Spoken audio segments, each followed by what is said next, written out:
नमस्ते सम्पूर्ण साथीहरूलाई मेरो युट्युब च्यानलका सम्पूर्ण फ्यामिलीहरूलाई है म चाहिँ हाइवे मोटरसाइकल वर्कसपको चाहिँ सञ्चालक तपाईहरुलाई म आज एउटा सानो कुरो जानकारी गराउन गइरहेको छु कि अब के कुरो जानकारी गराउन गइरहेको छु नि बाइकमा समस्याहरू आउँछ इन्जिनमा समस्याहरू आउँछ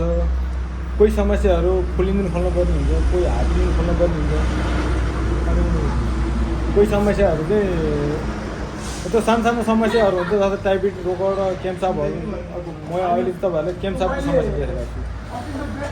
अब यो क्याम्पसापको समस्या चाहिँ अब इन्जिनमा ठुलो आवाज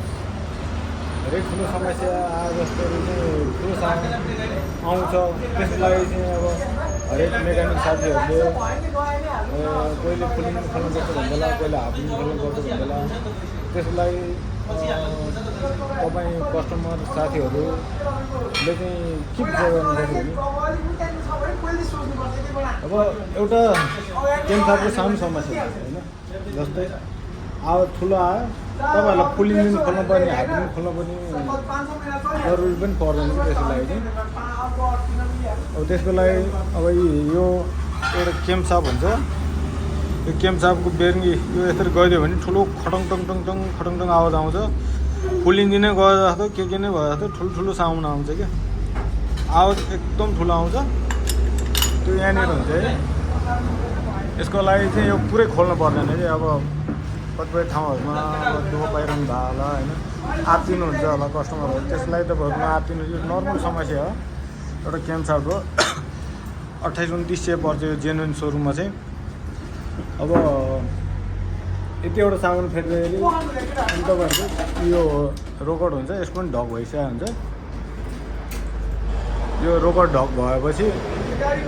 अनि यो बेरिङहरू गएपछि साउन्ड ठुलो आउँछ यो दुईवटा सामान फेर्दाखेरि चाहिँ तपाईँहरूको गाडीको बाइकको आवाज एकदम स्मुथ गराउने साउन्ड मिलाउने मेन पोइन्ट भनेकै यसले हो क्या पिकअपदेखि लिएर गएर साउन्ड टाइपको आवाज इन्जिनको आवाज सबै कन्ट्रोल गर्ने चाहिँ यसैले हो क्या अब पल्सर बाइकहरूको चाहिँ ब्यालेन्सरले हो होइन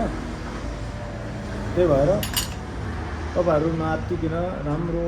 भरपर्दो मेकानिक साथीभाइहरूलाई कन्ट्याक्ट गरेर उनीहरूको जानकारी गरेर आफै बसेर तपाईँसँग टाइम भयो भने चाहिँ आफै बस्नु आफै बसेर अनि यहाँनिर हुन्छ क्याम्पसाप यसलाई क्याम्पसाप भन्छ त्यो क्याम्पसाप चाहिँ ट्याक्क नयाँ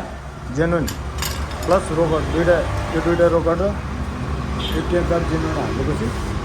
आवाज एकदम स्मुथ माइलेज पनि स्मुथ पिकअप त झनै स्मुथ यहाँ दिमाग टेन्सन खाने रोबाट झन्झट पनि हुन्छ कि